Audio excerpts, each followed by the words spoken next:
Welcome, ladies and gentlemen, to this week's installment of the Renegade of Wrestling. I am your host, J.J. Williams.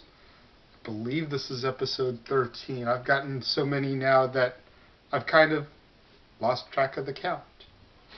Made it further than I did with my old show, which I'm sure you guys already know. I've addressed it a couple times, both on this show and Dad's.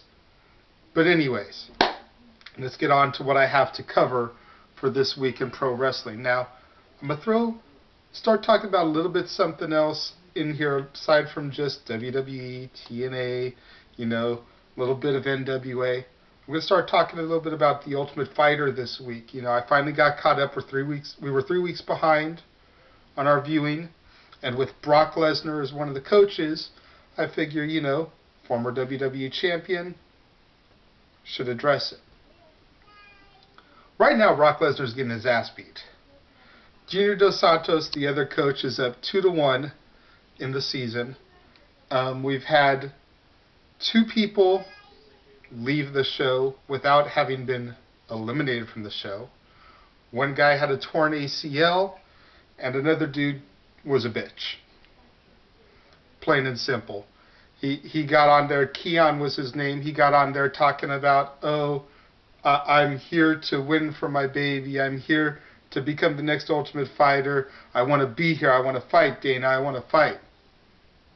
I want to go home, I miss my baby. Look, dude, being a dad too, if you can't deal with being away from your kid for the duration of the show, don't sign up for the show. Seriously. But anyways, Team Lesnar, like I said, has 1 victory so far. Team Dos Santos has 2 victories. And I'll probably get a little bit more in-depth with that in the coming weeks. But I just wanted to let everybody out there know that starting this week, I'm going to be talking a little bit about the Ultimate Fighter since Brock is on. Now moving over to wrestling, which is what y'all are watching for anyways. TNA Lockdown.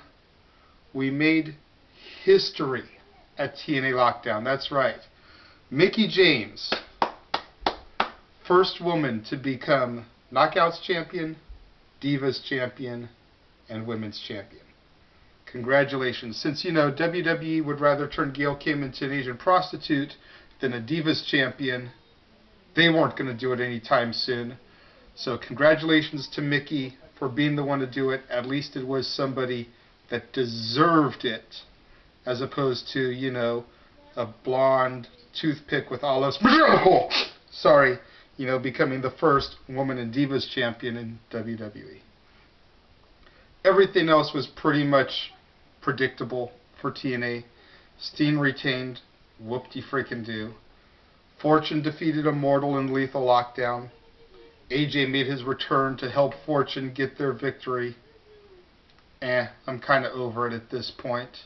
It was a good little thing they had going there for a while, but having missed a few weeks of Impact and not really knowing, all the hype and build-up for it, it just kind of fell flat for me. Now over to WWE. The big news coming out of Raw and Smackdown last week was Edge. I'm going to get a little bit more into that in a minute. But the big news coming out of Raw and Smackdown was Edge. But in addition to the Edge stuff, you had the Awesome Kong vignette that played on both shows. Rumors are going around that they're going to be calling her Karma. That's the name that WWE has trademarked now. Rumors are circling that Kong will be known as Karma. And everyone's already anticipating the tagline of Karma is we'll see if they actually let her say it, though, because WWE is not PG. Well, it is PG, but it's not PG. They can't make up their mind where they want to go with it. Last few weeks, they've kind of gotten away from the PG-ness. But, to walk around on TV every week saying Karma's a bitch and so am I or something like that, I just don't see that lasting for long. Brie Bella became the Divas Champion. Anyways, moving right along.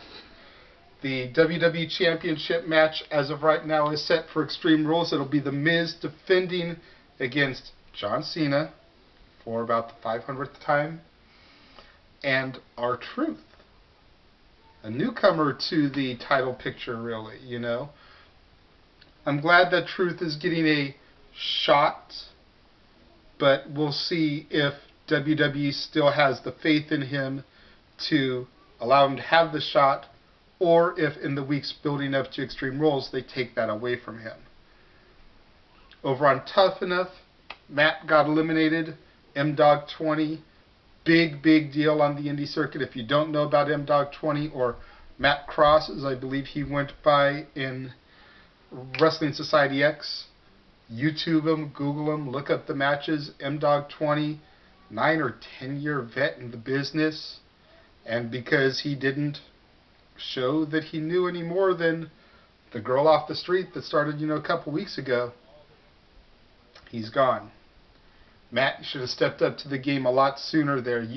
You and Eric and Michelle, y'all have been doing this for a minute. There's no reason that y'all should be lagging. Over on Smackdown, Lay Cool went into couples therapy. And I went to the bathroom because, seriously, what the hell? If anybody thinks that Michelle McCool is going to come out of this as a baby face, what the hell show are you watching? This is all going to be to turn Layla face, get her out of Lay Cool, distance her from Michelle, assuming it's not all a big swerve.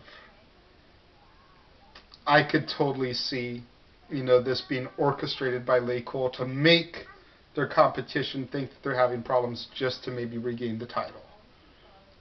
And speaking of the title, going back to the Awesome Calm thing, I was talking with my good buddy, Mr. TW, Jeff Meacham, No DQ Talk Wrestling, Dads on Wrestling. You know the script.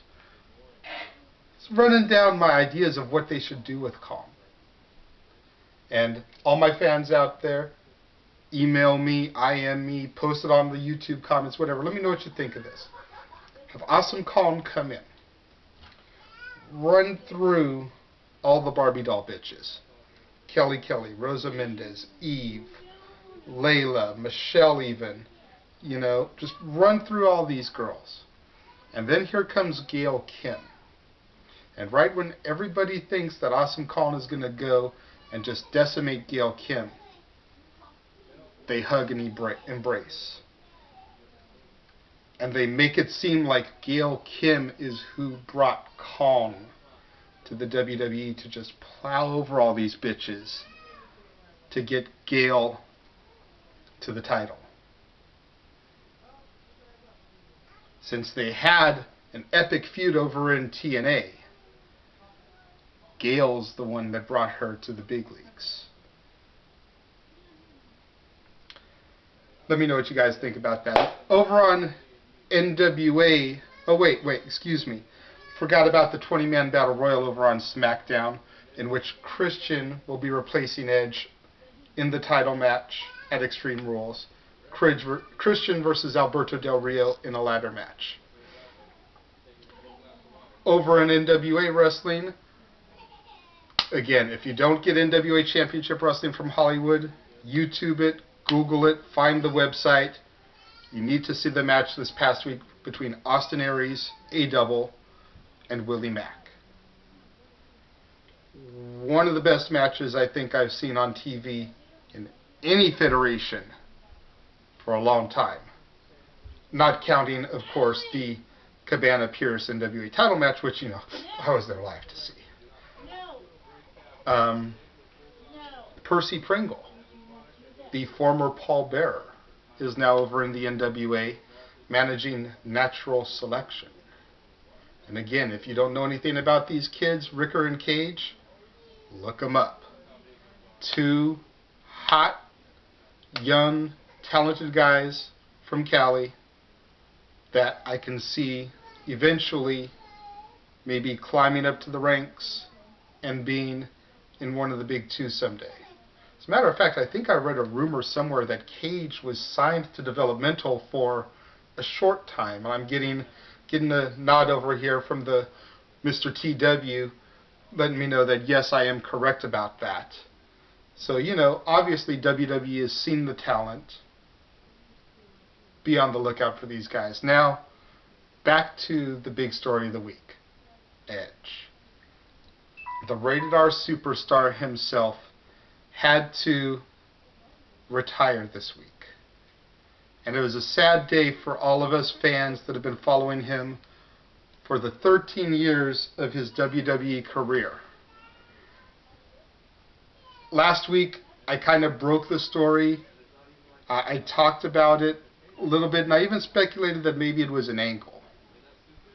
Because WWE has been known to pull crap like this before and turn something that could be very sincere into a gimmick.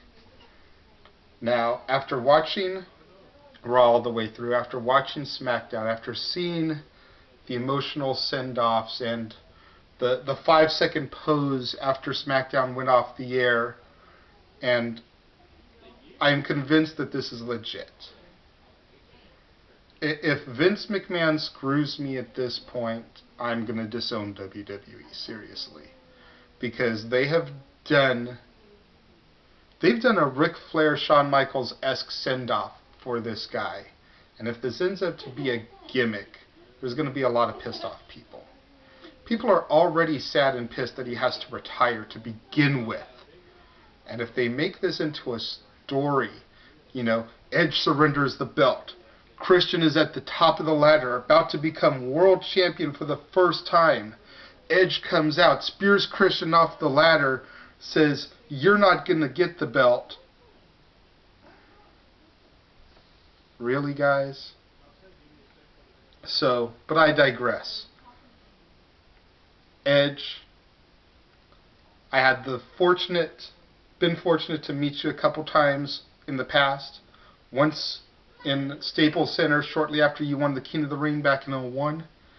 Once on the road to WrestleMania 2005, shortly after news had broke about you and Lita and Matt and that whole love affair triangle. And then my fiance got to meet you last year at SummerSlam. So, Adam, Edge, Sexton Hardcastle, thank you for the memories, sir. It has been fun.